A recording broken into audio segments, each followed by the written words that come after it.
All right, welcome. Hey, everyone. Episode 3. Yep. We watched another terrible movie today. What did we watch? We watched Sicario starring Benicio del Toro and Josh Brolin. That was a badass movie. Action movie. Badass Action-packed. Movie. Special effects. Did you watch that movie? Out the wazoo. I watched the trailer. You watched the trailer? I watched the movie. Was it good? Yeah, it was good. You guys should watch it. Should we talk about it? Nah, let's not talk about that movie. Yeah, screw that movie. What did we, we had a lot of fun. We watched American Psycho. Awesome. Really good movie, right? Yeah, I like that movie. Yeah. Starring, his name escapes me, but we talked about it all night. Christian Bale. That's the guy. Yeah, that was a good movie. You cut me off. I was going to say we watched American Psycho 2. Oh. Yeah. Well, you watched it with me. Why are you acting like you didn't watch it? I tried to convince myself I was watching the original. Yeah. Well, so in classic fashion, I say classic. We've done 2 episodes, you know. But just for anybody that didn't watch. Gee. Yeah, this is going well for me. Good thing we do edits. Yeah, we'll edit that part out. All right, so start. So we watched American. Wait. Well, that's gonna if we do the edit where I was talking and then switch this to you. God, dude. I know. I was gonna explain what we do on the podcast. That's what I was gonna jump into, and you actually interrupted me. I'm sorry. You do it. Well, okay. So, welcome everyone. We already did that. Oh yeah. So we watch. So you don't have to. We watch really bad movies every week. And, we share our thoughts and feelings. Yeah, we tell you guys afterwards. The good parts, you guys and gals, the good parts, the bad parts, the funny parts. Yeah. And that way you don't have to watch it. Or you can, because it's some of these movies you actually should watch. Like, I know it goes totally against the title. We'll change the title, though. Yeah, we'll change that later. Okay, what do we want? We should, let's just dive into it. Let's start telling everybody, what was this movie about? Okay. So you're always best at the summaries. Do it. Oh, God. All right. American Psycho 2, which wait, who directed this movie? Oh, Morgan Freeman did. Oh. Yeah. I like him. No, he's great. Yeah, it's solid. Not really known as much as for directing, though. Yeah. Shawshank was one of my favorites. Great. Yeah, he didn't direct that, though. Did he? Yeah, no. He started it. Yeah, but, I like him. I feel like when you spend that much time, like, doing voiceover narrations, like, being an actor, you can direct. Yeah, and you're ready for it. And he can. Basically. Clearly, he can. He can do whatever he wants. So he picked to direct the sequel to American Psycho 2. Yeah, Morgan J. Freeman. Oh. Morgan. Oh, J. Freeman. J. Freeman. Oh. Yeah, it's different guy. We were actually really disappointed when we found out that it wasn't the Morgan Freeman. Yeah. And in fact, I bet Morgan J. Freeman was really disappointed when he found out that he wasn't the real Morgan Freeman. Do you think he has dreams where he's like, he wakes up and he's just Absolutely. No! We went to imdb.com to learn more about this guy, and it kept showing stuff that the other Morgan Freeman was involved in. Right. So, which has to piss off both Morgan Freemans. Yeah, total identity crisis happening here. I wanted to say something there, though. Do you think Morgan J. Freeman goes by, like, purposely does the J because there would be... Yeah. He has to, right? Absolutely. There would be so much confusion. Right. That would suck. Can you imagine? You're like, you can't go by... And you just have this shitty initial that's like, no, this is me. J's not that shitty of a middle initial. I guess, yeah. I don't know. What would be like Q or something? Yeah, Q. Quincy. You just totally turned off all of our audience. Middle name Quincy's like, fuck these guys. Oh, well. We were supposed to talk about the what happened in the movie. Yeah. Well, why don't you're better at this. Why don't you? So I love that you just passed Every time. American Psycho 2. Okay, well, it's important to note, and we found this out right before watching, that evidently this movie was based on a script that was totally unrelated to American Psycho until they started actually production of the movie, at which point someone made the decision that they should add in the Patrick Bateman plot line and totally make this an unauthorized sequel to a great movie, which I love, which is so bold. I love it. Love that move. Yeah, they just kind of went for it, and I don't know who really signed off on this, but it seemed like nobody really cared, because the original was so successful. They were like, if you want to do a spinoff, whatever. It's a great marketing. It's fine. Great marketing. I'll write my thing, and then afterwards I'll figure out how to intertwine it with something that's famous. I'm gonna write. Yeah. I'm in the process of writing the 9th Harry Potter book. No one knows about that, but stay tuned. It's gonna be a great spinoff. It's gonna be a great spinoff, dude. Yeah. It follows. No wizards or anything. There's no wizards, but there's a loose mention in the beginning and in the end, just like this movie. Yeah. And that's all you need. Boom, sequel. Boom, sequel. Easy. Where? Okay, so yeah. Anyways, So the story, I guess, is that let's give a quick summary because we got okay a lot of stuff to dive into. Well, basically, the way I understand it, the movie stars Mila Kunis, and she. What do you mean the way you understand? This is the way that I understand the story. Of the movie. The movie that we watched. The movie that you just watched. So, and as far as how it ties in with the first movie, okay, Mila Kunis was like a young girl. She's like 10 or something, and she has a babysitter, right? Who is dating Patrick Bateman. Isn't that what happened? Why are you laughing at me? Because you do this every time. You're just explaining a full scene. God, you never let me get through even one sentence. Because I don't feel like you can summarize. It's how the movie opens. It is how the movie opens, but we can't tell them the entire. It's not important the entire first scene. I'm not good at summarizing things. I don't know. You tell it is long-winded. It is a pretty cool opening scene. So tell it. Okay, so she's a small girl or whatever. Stop laughing at me.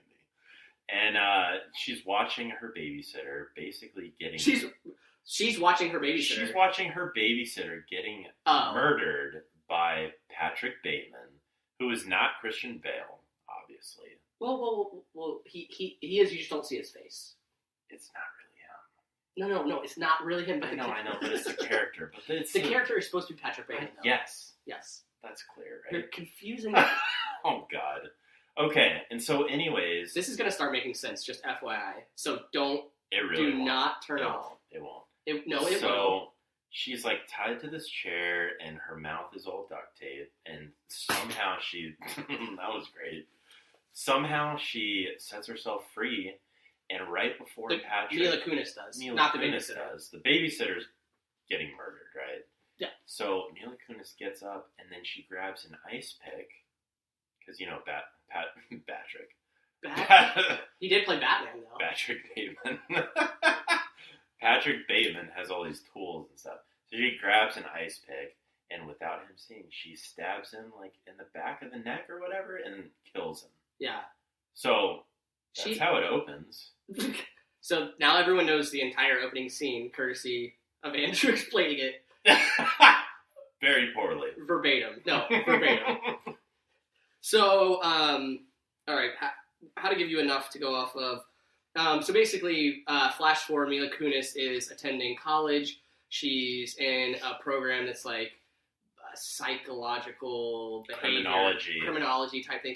Her whole ambition is to get a TA position in this class with this, well-known professor, starred by William Shatner. We'll talk about him, I'm sure, at length. Great actor. Fantastic actor, great character. One of the best. Some of the best scenes. Her whole goal is to get this TA role for the next semester so that she can then get a job at the FBI so that she can... Which makes sense, right? Well, because she wants to be an FBI investigator of serial killers so that she can stop serial killers. Or kill them? I'm not really sure. No, stop them. Yes. Possibly by killing them. Yes. Like Dexter style. But everybody in her class also wants that TA position. Yeah. So she has this intense competition with them. Great point. That's key. Right? And so her motivation is, how do I beat out all these people in order to become this TA, right?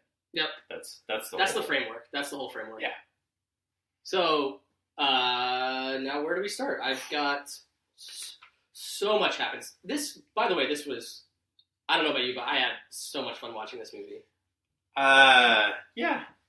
It had started moments. really slow. Yeah, I mean, it's super campy right out of the gates. I mean, it was just, I was like, what is happening here? I mean, here's an example. That's a great point. Here's one example. Very early on, the dialogue is a college kid on the college campus says to Mila Kunis, "You can do better than that," and then she says, "That's what your mom said." Didn't he throw a frisbee to her, and then she threw it behind her back, and that's she threw it led to that exchange? She whipped it behind her back, straight back to him, which was badass. That was pretty cool. Super hot. But very strange, right? Well, it was just sort of... She knows, this is, okay, so the thing you have to keep in mind is this is very poor writing, so it's like, everything they're doing is like very on the nose, like, see what I did? These are college kids.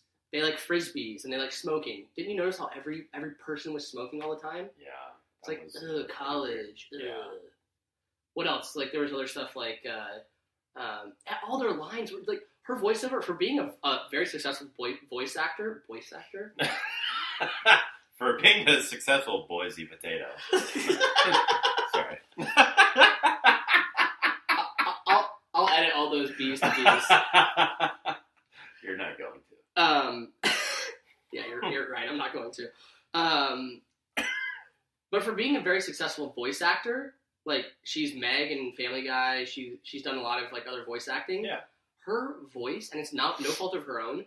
Her voice through the whole, like, first 60% of this movie, because all her like dialoguing over top of things happening, is so annoying because really the writing obnoxious. is so obnoxious because the writing is so bad. I'm glad that you said that. Yeah, the whole time she's just like plotting all these things, like, oh well, I'm gonna take this guy out, and it's just like, no, you're so annoying. Stop that. At one point they were like, "Are you on crack?" And it's like, did people say that in 2002? That was such a weird thing. I think so. You but think like, so? Well, maybe not in that exact context, but sure, people say that. But that was a very weird thing. I'm trying to find another line. I wrote down like multiple lines where it was like, "There's no way this dialogue is happening," but you get the point. Let's skip over that. Should we go to her first? Should we? Are we actually going to tell this story? Like, we did. That was the beginning. Yeah, but like in chronological, do you think? Yeah. We'll tell it through the parts that we pick. Like, I was going to tell the story of the first murder she does. We're already there. Okay. Well, what's before that? Well, I mean, I think she was sitting in class and William Shatner comes out, right? That's fair. We should. Well, okay. Although I don't really know what happened in that scene. I have something good from that scene. Okay. Good point. Sure. Thanks for keeping me honest. Hey, I try. So, at one point, Mila Kunis makes it clear that 9 out of the 10 last TAs that taught this course made it into the FBI. That's really weird, and she was like, and everyone knows that. Everyone knows that. How is it like a 90% like pass rate into the FBI? Like, that's kind of strange. What happened to that one person who didn't make it? That's a great story. Yeah. What did? We should maybe make a sequel and tell the story of that person, how they became like a serial murderer. It's American Psycho 3. 3. The story of the lost TA. The lost TA. Okay, so I'm skipping 4, but Sure. only because that point relates. So they set that as the precedent, and then they build the movie off of that. But then later, William Shatner makes a comment, and he says, "These kids seem to think I'm their ticket to the FBI." It's like, you are. Yeah. What? Right? Everyone knows it. Like, why are you saying that? That was so weird. That was so weird. It's like, okay, so are you not aware of your own? Like, I think he's so busy fucking all the students. He fucks all the students, by the way. That's what I was going to say. So class ends or whatever, and Mila Kunis is in the hallway, and she kind of peers in, and she sees that one of the students is still there. What was the girl's name? Cassandra or something? I don't know. Wasn't it Rach? It doesn't matter. No, Rachel was Mila Kunis. Let's not get into that. It's going to be confusing. Oh, yeah. But go ahead. Anyways, she's peering into the classroom, and then Professor Starkman? Yes. Which sounds a lot like Patrick Bateman. You're good on the names. I just have Professor written everywhere. Yeah, Professor Starkman, William Shatner. Starkman doesn't sound that much like Bateman. Well, I mean, it's like a P and then an S and then... A P and then an S? I don't know. I mean, I just feel like they were lazy with the names. It's like they're trying to draw... And then Mila Kunis is sitting there with, like, an American flag t-shirt. It's like, American Psycho. Like, they're just like, you know... Yeah. They're rubbing your face in it, kind of. Yeah. Okay, so anyways, Mila Kunis is in the hallway. She looks in, and William Shatner goes up, and Cassandra's sitting there, and he wraps this necklace around her and, like, starts, like, caressing her hair. Like, okay, William Shatner's a creep in this movie. That's fine. And, yeah, I guess he's, you know, having a little fling with the student. Yeah, no, not you guess. He definitely is. They're very That's clear. what I assumed from that scene. That something was going on there. Yeah, you nailed it, dude. You nailed it. I think it's worth noting that she makes a big deal about getting into Western Washington University. The well-known West Washington College. Yeah, Western or West Washington? It's West Washington. Yeah. Okay. And then she said, it was hard enough to get in with my 4.0. I don't know if I'm going to, like, be able to do this other thing. And I was like, whoa, that's pretty serious. So, and no offense to any of our listeners out there that go to West Washington. Like, I'm sure it's an awesome school. Probably doesn't exist. And maybe, no, it does. I looked it up, dude. For real? Yeah, so here's the thing. They have an 84% acceptance rate. Oh, and she barely got in with a 4.0? Yeah, so that's a little weird. Like, why wouldn't you just make up a fake college if you're the screenwriters? It's almost like a community college. It's like whoa, anybody can go. Almost. You're turning off our listeners. We're going to be banned all over West Washington. Just don't alienate the listeners, dude. I can't help it. I'm just... You can't help alienate the listeners? All right, you're bad cop, I'm good cop, so that's fine. That's fine. Yeah. But an 84% acceptance rate, dude. That's pretty high. That's very high. Yeah. 4.0 should get you in without a doubt. Without a doubt. So it's like, who is she bullshitting? I don't know. Maybe us. Maybe all of us. Probably us. I just wanted to throw that out there. It seems like you're not really... I just wanted to see where you're going to take that one. I feel like you're just sitting back here. Not even... That's okay. I can go all day. I had so much fun with this movie. So, I will say shortly after that scene... Oh, so Mila Kunis... What's her name? Rachel Newman is her character's name, right? Correct. Okay. So Rachel she's going to the counselor's office, and she's talking to the counselor about something. What was she there for? Exactly? She's submitting her application to be the TA. Oh, yeah, and the counselor is, you know, kind of a mean counselor. She was like, oh, your application looks fine, and then Rachel is, you know, hanging out. Mila. God. First name basis. Hey, shout out to Mila. Yeah. You're great. And then, so the counselor is like, wait. And Rachel turns around. She's like, what? And the counselor is like, oh, we don't accept freshmen or sophomores. And I guess Rachel's character was a freshman.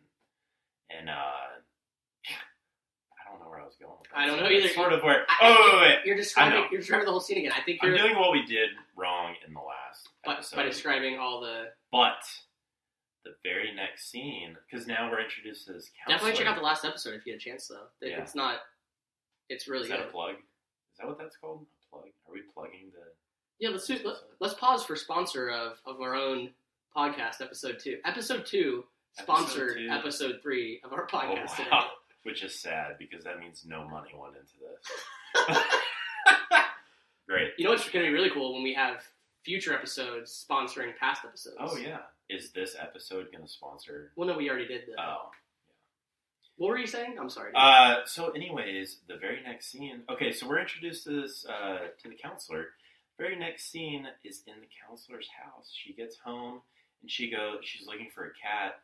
She goes, Ricky Martin... Do you remember that? Yeah. Her cat's name was Ricky Martin. So the counselor burns Mila Kunis by being like, well, I don't know if this application's going to go through, which is a big deal because all Mila Kunis wants to do is be the TA for the semester.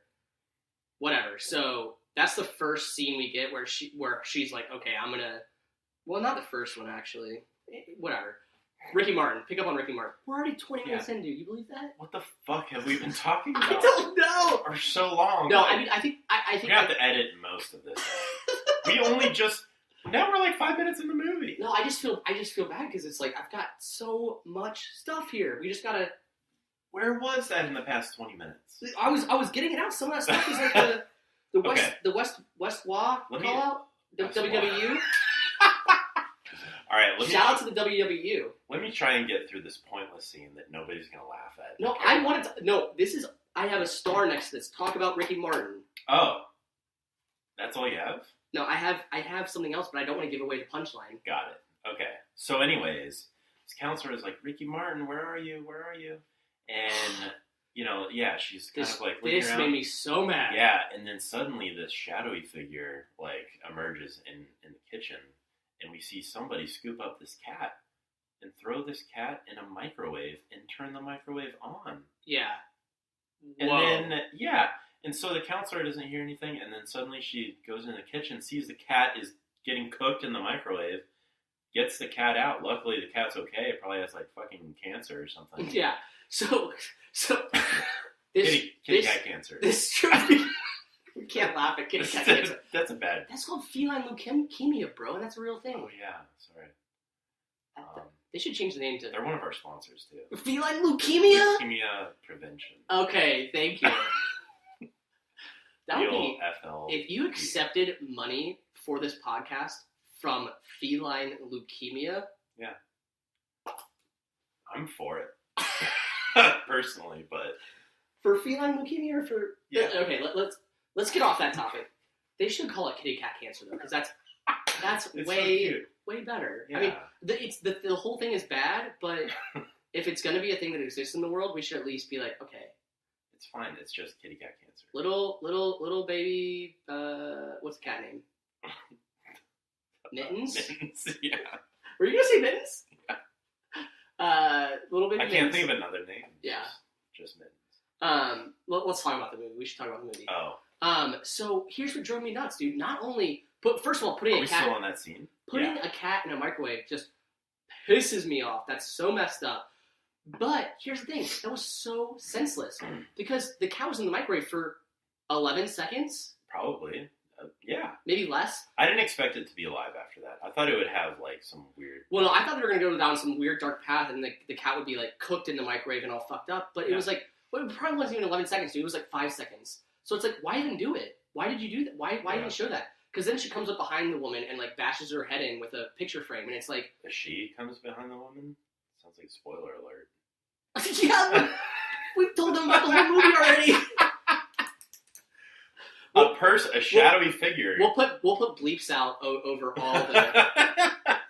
Somebody comes up from behind the counselor and bashes her head in with, oddly enough, an Employee of the Year plaque that was awarded to the counselor. It just goes to show you, if she hadn't been Employee of the Year, she might not have gotten... Yeah. She totally would have. It might have just been a pillow that she was bashing her head with.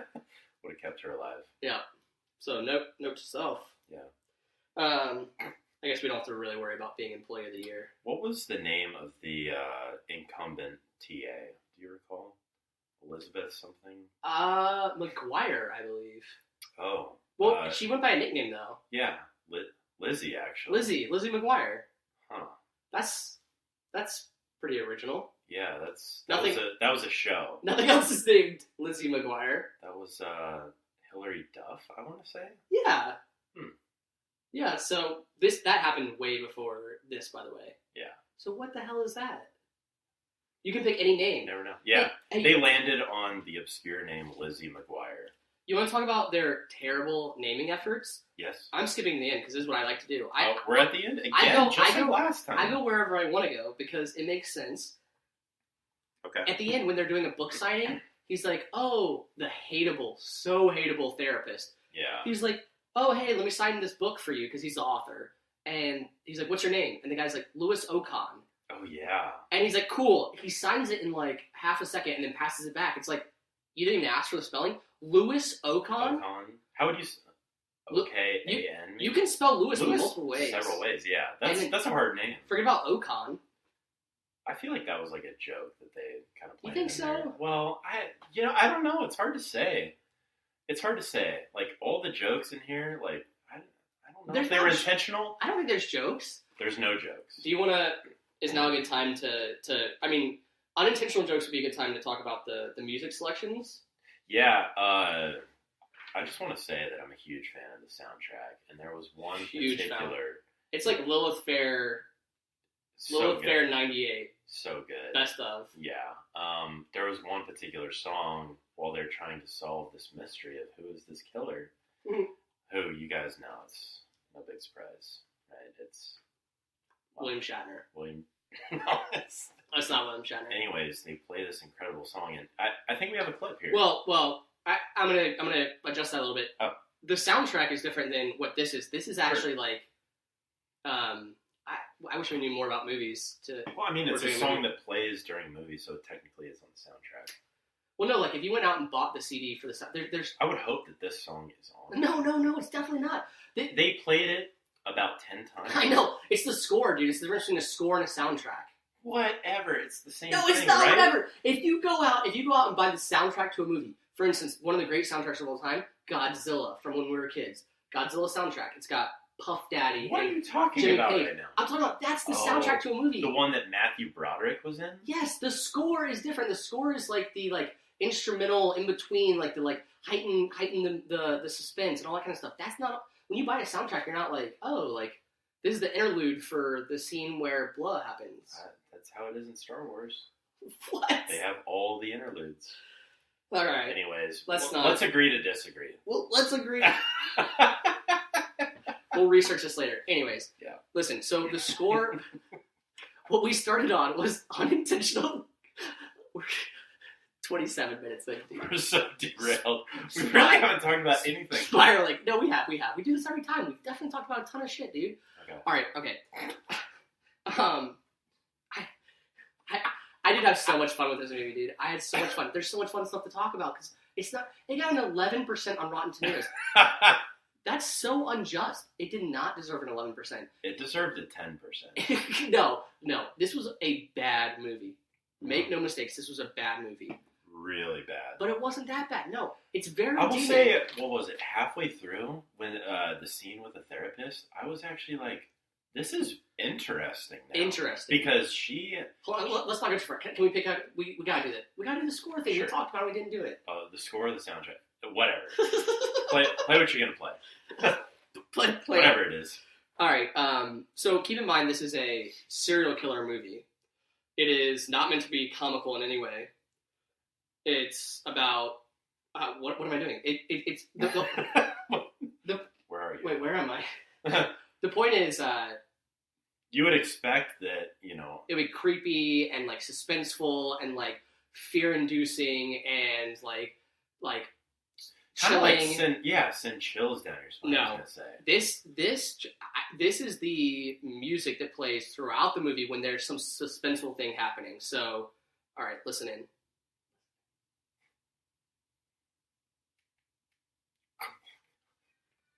You get. We'll edit that part out. All right, now this is the suspenseful music that plays for real this time.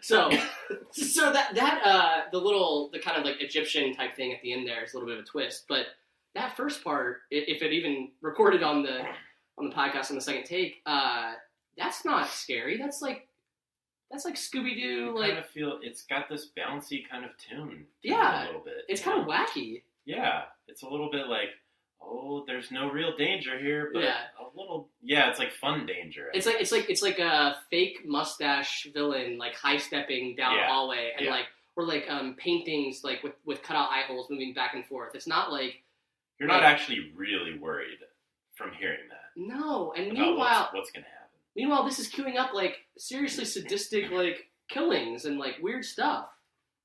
It's just way off, It's pretty dude. twisted, actually. It's really twisted. Yeah. Well, whoa, maybe that's the most. Yeah. Okay, dude. It was like, is that juxtaposition, maybe? Yeah. Like, is that what no, there's no way that Morgan J. Freeman was utilizing juxtaposition. Dude, I just thought of something. You know how you mentioned before we watched this that American Psycho, the original, there's like theories that like that was all in Patrick Bateman's head? Oh, yeah. Absolutely. Okay, so, whoa, dude. But this movie disproves that theory because... Does it? Oh, okay. What if that whole thing is in his head, then this is just a continuation of that fantasy in which Patrick Bateman is fantasizing or daydreaming or dreaming movie 1, and now he's dreaming that his character that he invented in his head is murdered by... Oh, so you're saying this is a story within his own... Maybe Mila Kunis is a figment of Patrick Bateman's imagination. I really like that theory, actually. That makes this somewhat... That would explain, like, the crazy, like... Yeah, the displaced tunes, because it's like, this is truly, like, inside of somebody's psychotic mind. That's actually pretty cool. High five. That's solid. Wow. What were we... Oh, you wanted to go back to... Sorry, you wanted to go to... what was the point you were going to go to before we did the score thing? Jeez. No, it was good, dude. It was, The therapist confrontation? Oh, yeah. You were saying the parts where the movie actually got good. Yeah, so up until the Got well? Huh? Did the movie get good or get well? Did I say it got well? No, I'm just fucking around. Jeez. You can't mess with me like that. Go ahead, dude. So Rachel is, I guess, seeking this therapy. I don't know. I don't know why any of that happened. I don't know why any of that happened. So she's at I wanted to ask you that. Why? Why did she do that? She's at this therapist for whatever reason. She just shows up. I don't know. Maybe it's probably part of like their class or something. They have to like speak with a therapist. I think this is just poor writing on the movie's part, and they couldn't come up with an hour and a half worth of material. So introducing the therapist was getting them through the last 30 minutes. You have to think about like her criminology major. Like there's like a psychology component. Maybe this was like. But she didn't say that. She would have said that. He's like, why are you here? You're just left to assume, and so that's what I'm assuming. You know. So, anyways, she meets up with this therapist, right? And so he asks her all of these questions, like trying to get to know her, and she's like, "Oh, I will do whatever it takes to get this TA position. I want to be in the FBI. I won't let anybody stop me or whatever." And the therapist gets a little nervous, and he's like, "Okay, I think that's good for the session today," and then tells her to leave. First session, by the way. The first session. And then, so she kind of like is about to leave. He gets on the phone and calls Professor Shatner's Professor Shatner, and it's like, I'm not legally allowed to tell you this, but you think he got teased as a kid? Last name Shatner? Absolutely. I wonder. What would you make fun of him? Like, what would be your name for him? I'm dropping my pen. He'd probably tease you for dropping your pen all the time. Dropping McPenderson. Let's just move on. Oh, God. Wait, no. I had a point here, I think. It was that she shouldn't have been going to this therapist at all. This is where the movie started getting good. You wanted to say it was exciting. It was exciting. It excited you. This is where it got good because he called Professor Shatner. Did you say Shatman? Shatner. Shatner, that's what they would do. Shatner. Okay, listen. I'm sorry. So, anyways, he calls the professor. He's like, one of your students is a sociopath. I'm not going to tell you who it is, but you should be concerned. Turn on your little FBI radar and be aware. He did say that, which is ridiculous. Yeah. Also, this is a clear never let breach. me finish your story. I'm adding details. I'm sorry. I'm being a special. I'm being especially interrupting today, and I apologize. I'm just so excited. I can't forgive you. Well, this is the end of the podcast, everyone. Now we're each going to do our own podcast. We're gonna. There's going to be a clear divergent here. Yeah. Of at least for a few episodes, and then we'll figure it reconcile out. things. Just talking to ourselves. What I was going to say is that I think it's worth noting that he immediately breaches client-patient confidentiality. That's not cool. Hey, I mean, no, he does for sure. Yeah. I mean, you know, it's weak. It's lazy writing again. It's him. He's being like, I can't completely tell you who it is, but it's a female student in your class. But it rhymes with. Yeah, exactly. Schnooman. Shashel Schnooman. But your point is valid, dude. That was the first moment after a long line of shitty. I haven't even gotten to the good part. Okay, you go ahead. So the good part is when Rachel comes back in, and she kind of interrupts this phone call that the therapist is having with Professor Starkman. Yeah, and he gets all flustered. He's like, "Oh, Mom, I'll see you for dinner later or something." And then Rachel starts probing him about hey, tell me about your mom. Like, how old is she? And then asking all these interrogating him. Kind of, he gets very flustered, and she catches him in a lie because when he's getting on the phone, he said, he's like, I've got an appointment downtown or something. Yes. And then when she's pushing his buttons, he's like, when she's pushing his buttons, he's like, hey, I have an appointment coming in, and she goes, oh. Do you have an appointment downtown, or do you have an appointment here? It's like, it's not good to lie to your mother. She's already killed a couple people at this point, so. But we both looked at each other and we were like, oh snap! Yeah, that was kind of cool. That was cool. There was 4 moments like that where you were like, oh, this is kind of cool. Kind of cool. But that's not. I mean, that was a turning point for me. I was like, now I'm kind of interested. I think this is what I'm saying. I think this is a cool movie that just had very.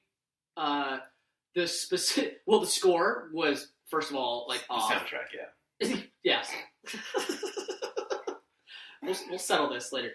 And the specific dialoguing was way off, but the story itself, minus a couple of stretches, was it was kind of cool.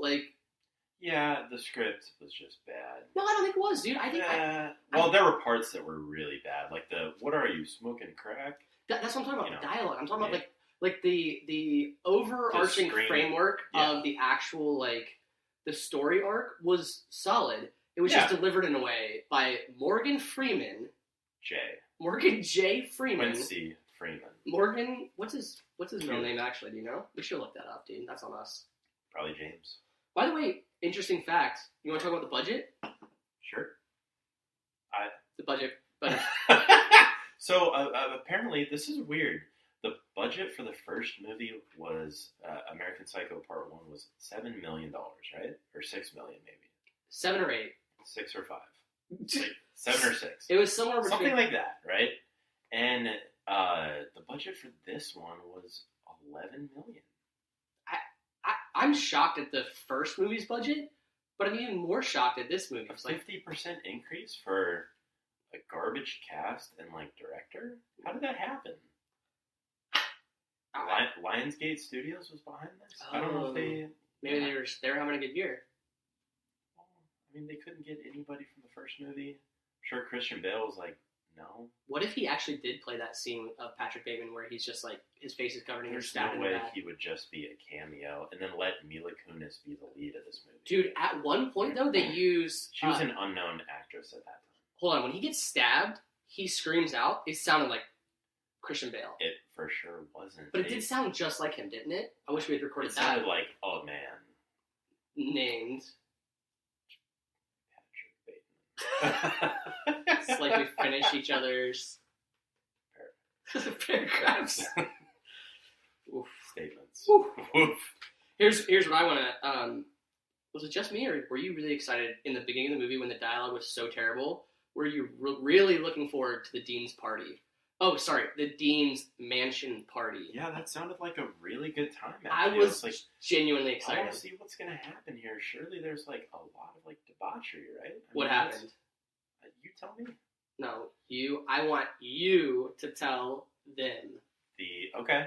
Well, it all started when Mila Kunis goes on the run. You can't summarize.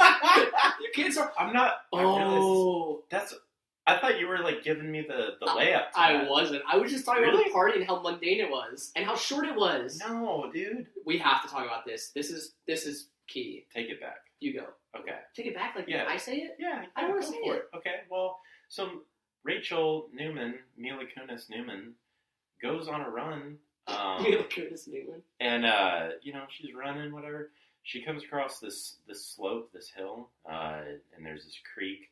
She sees something like garbage, trash or something, like in the middle of this creek, and she sees an empty beer bottle. She grabs it, and she throws it at this, like, what is it, a piece of garbage or something? Like, She throws the beer bottle at a piece of garbage? Or something in the middle of the creek, and it shatters. I think she just, she just throws it. She just throws it and it cuts away. It like cuts mid-throw. No, dude. There's something sitting in the middle of the creek, like it's a piece of junk or something, like garbage or trash or something, I think. Well, you know what's weird? At the end, she... we ruined this, like, interesting moment for the audience. No, we didn't. It's interesting because it's confusing. So... Yeah. Like... Well, everything in this movie is confusing. I have to piece it together, like... That riverbed is the same riverbed in the same spot where the car goes off at the end. Well, I mean, so what's down there? They had limited, but like, what's sets to work with and locations and stuff. Is that what it is? Or is she throwing a bottle at the car? Is that scene from then? Oh my god, like the hood of the car? That's the only... Why would there be... You said there was a car down there? If it was, then maybe that's the car at the end that she crashes and burns. But the Dean's party was before the crash. Was that a flash forward, maybe? Either way... Is this movie smarter than we ever thought? It definitely has a lot of levels, I think. I think some scenes were maybe placed in wrong locations, but we're kind of piecing it together in a way that makes sense. Morgan J. Freeman was like, here's a jigsaw puzzle. He's like, I'm sick of directing 16 and Pregnant, the show that he also directs. No, well, he came up with the concept. So he came up with getting 16-year-olds pregnant? Yeah. He was like, hey. That was him? Yeah. I thought that happened. He started that craze. He invented it.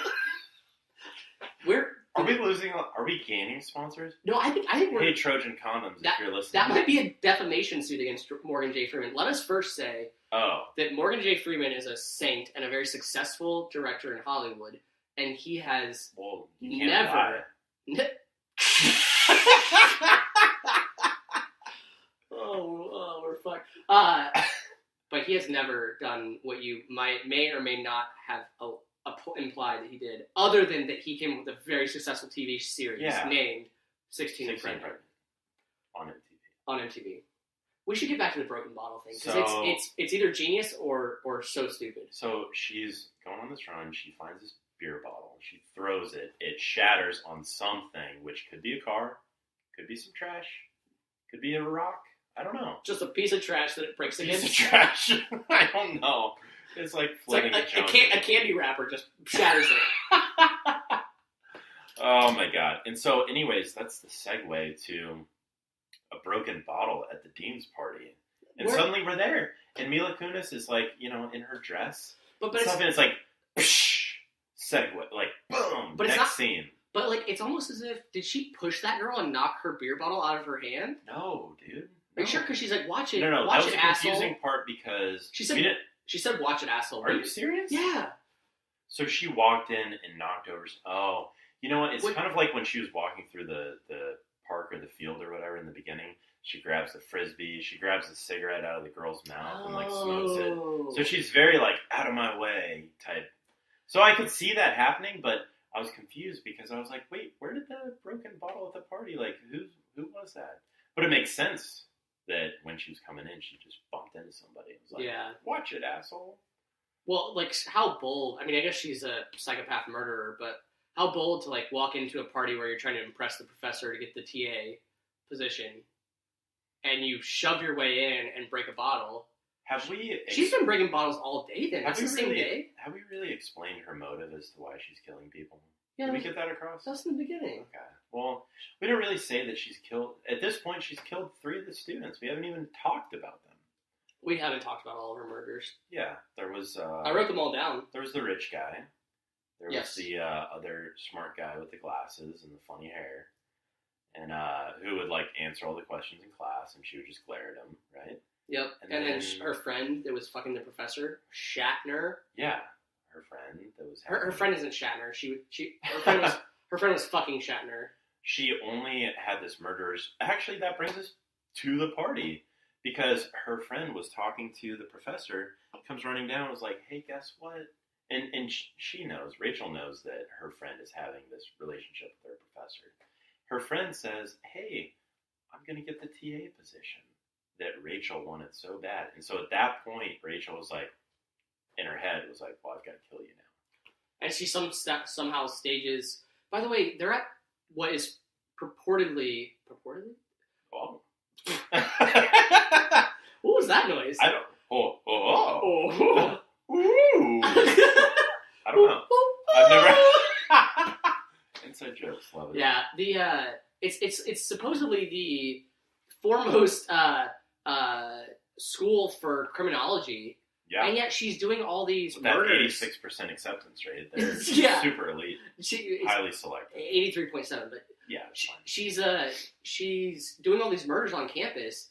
You can't. Can you falsify someone's hanging, their own hanging? Like, I think even in 2002, I think authorities would be like, yeah, this person wasn't hanging themselves. They choked. Well, I thought when she killed the guy with the funny hair in the library, she wasn't even wearing a mask or anything. The And library then- has cameras for sure. Cameras! That's exactly what I was thinking.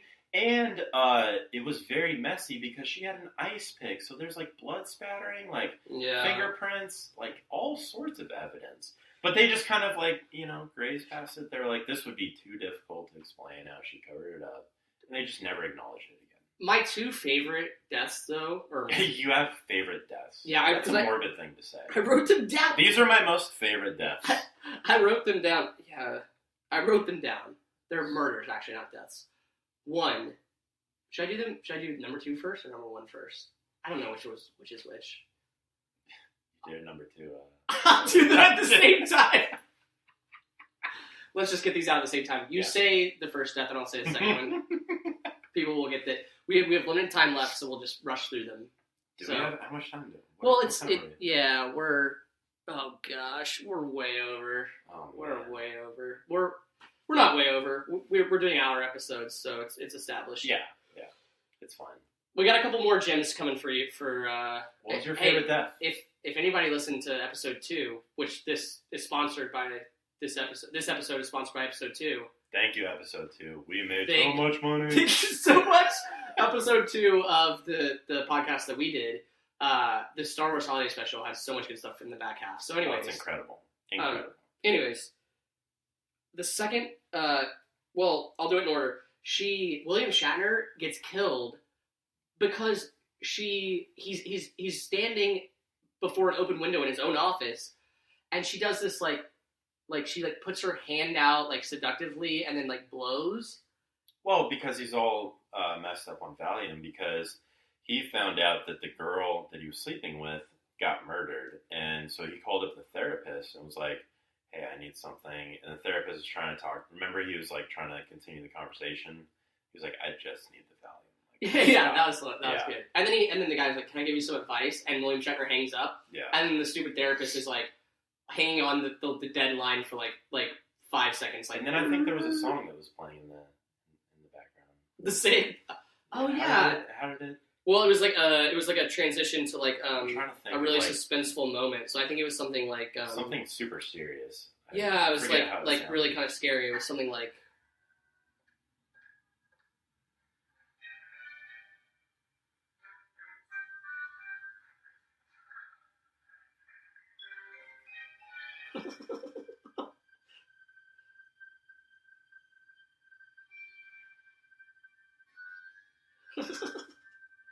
I mean, how frightening is that? Terrifying. That song. No. Remember- Can I talk about this? Sorry. She blew him out the window. I don't care how much Valium you've had. I don't care. No one can actually blow you out a window.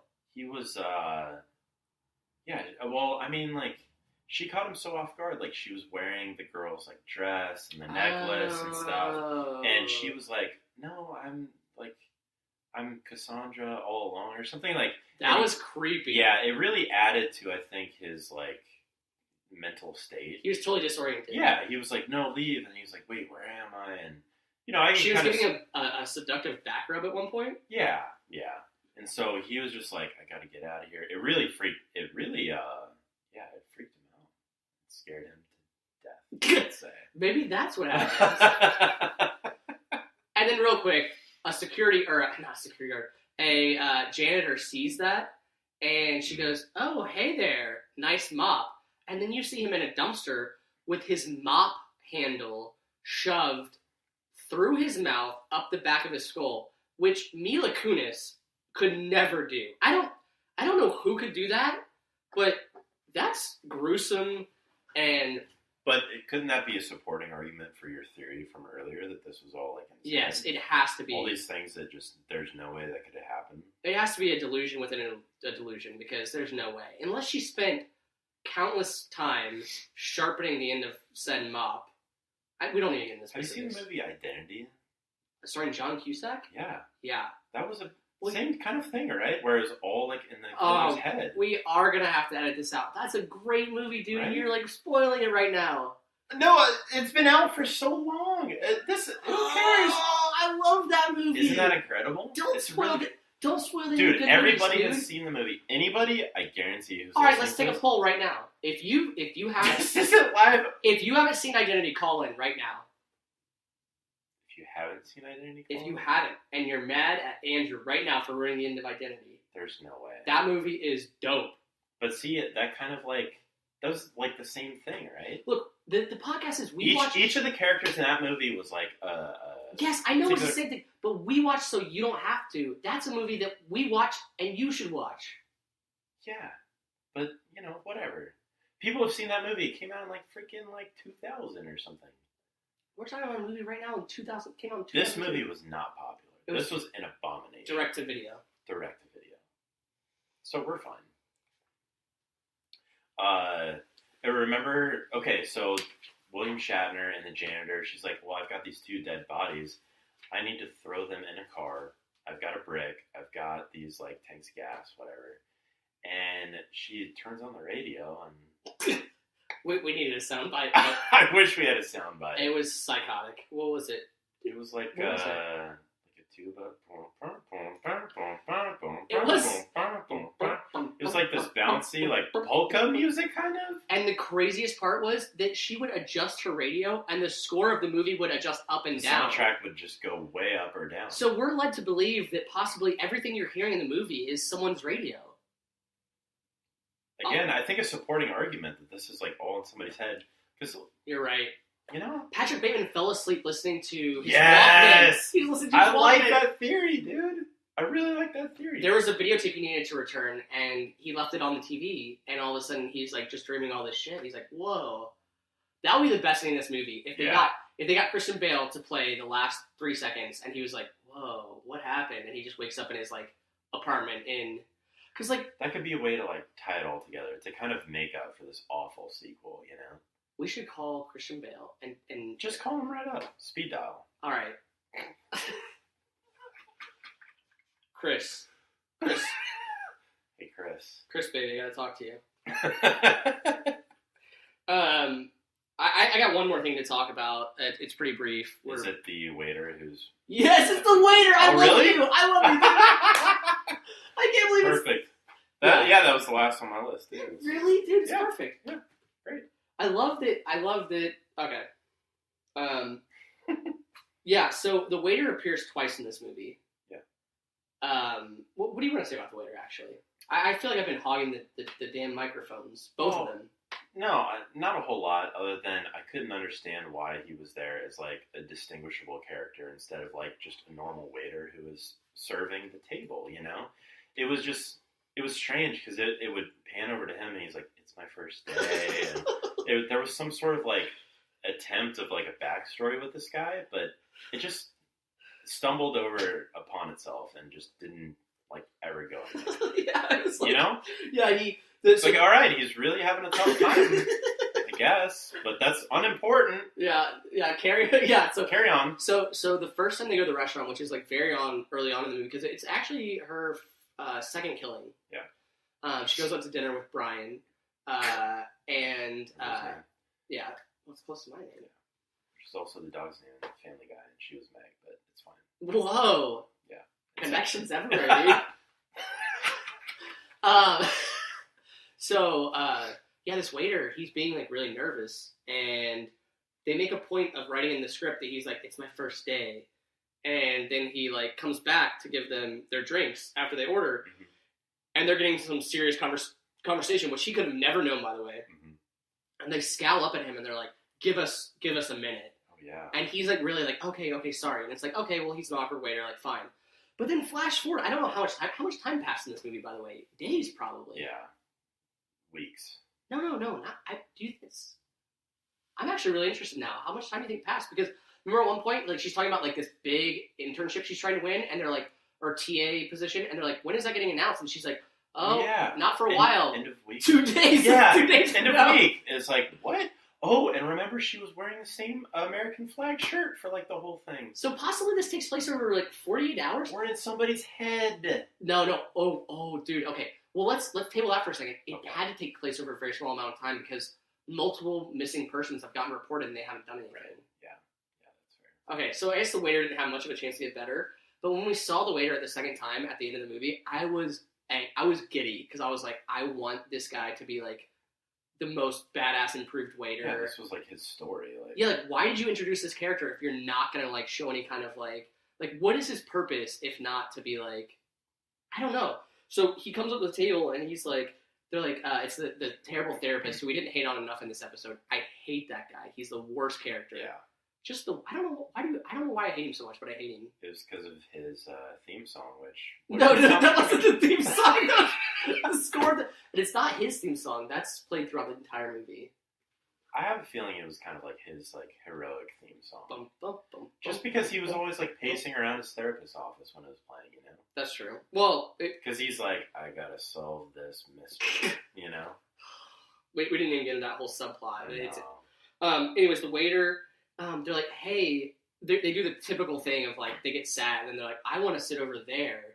And the waiter's like, that section's closed for spring break, which is hilarious. Cause like, closed why? For spring break? That's like, it's a half like college campus or something. Like that doesn't even make sense. And you run this like pseudo nice French restaurant. Like you're closing sections for college spring break at West Washington University. That's like super weird. Get over yourself. Super weird. Anyways, he drops off drinks. And then the grandmother, the 72-year-old grandmother, and the therapist look at him, and they're like, he's like, are you ready to order? And they're like, give us more time. Oh, man. So this poor guy has never learned that people need more time to order after they get their drinks. I bet he probably quit that day. You know? He definitely quit. Well, it wasn't the right job for him. It wasn't the right. He wasn't cut out for that. No.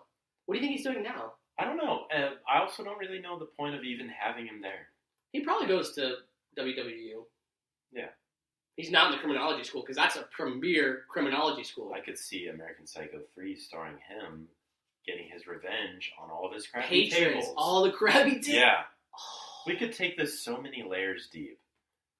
All right, well... I've already got Psycho 4, Psycho 5. Everyone stay tuned to episode 4 when we review our own movie that we write, shoot, and produce between now and next week. Yep. It'll be directed by us and Morgan J. Freeman. Mm-hmm. Andrew J. Price. Andrew J. Price. Changing all of our names to Ryan J. Webb. And we're actually going to get the actual Morgan Freeman. Dude, Our mission should be to get Morgan Freeman to change his middle name to J. Oh, wow. And then just supersede all this guy's work. That would make that guy obsolete. Oh. Boom. Can you imagine how powerful Morgan J. Yeah. Sorry. Which one? Morgan Freeman is. Freeman, yeah. That he could just overwrite this guy's entire career with a name change. Not even by a simple initial. An initial. A letter. One letter could ruin that guy's career.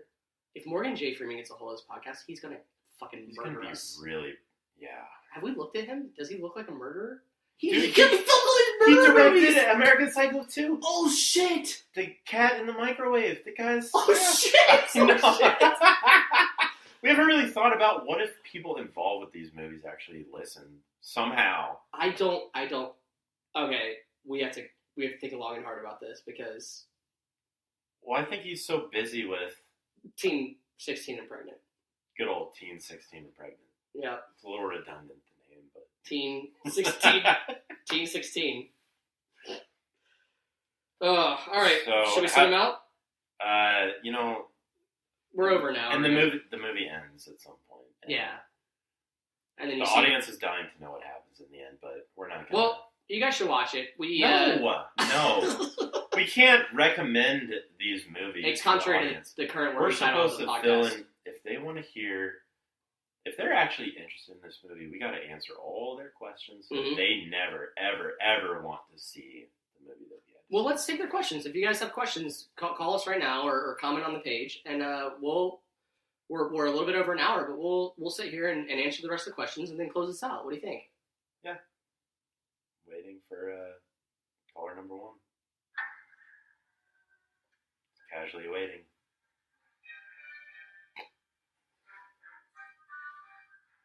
How creepy did that feel while we were waiting? All right, you want to send it out on this?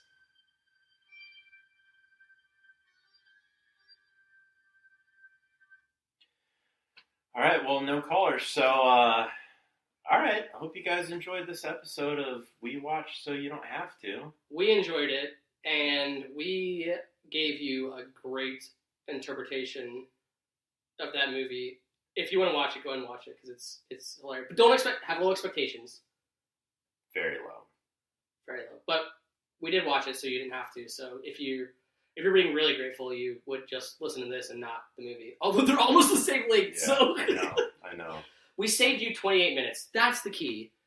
Our podcast is over an hour somehow, and the movie's a little bit longer than that. So just do this. And we paid to watch this movie too. We did pay. That was a dagger. So we paid $4 to watch this movie. So that's your only option. It's not on YouTube. You have to rent it on. We got it off of like iTunes or something. Yeah. So, Shout out to iTunes. shout out to iTunes. Thanks for making us pay $4. So You got us. You got us good. you got us. And that's it. That's You know, it. Next week we'll watch something else that sucks and talk about it. That's Yep. it. Can't wait. This is Andrew. This is Ryan. We'll see you next time. Bye. That's a high five. And it's like a slow motion high five. Yeah, it froze. Like an 80s. Montage. Yeah. Like we jumped at high five. And But you actually kept it going. yeah, I gotta turn it off. Oh, yeah. I can't reach that. Okay, I'll do it at the same time. And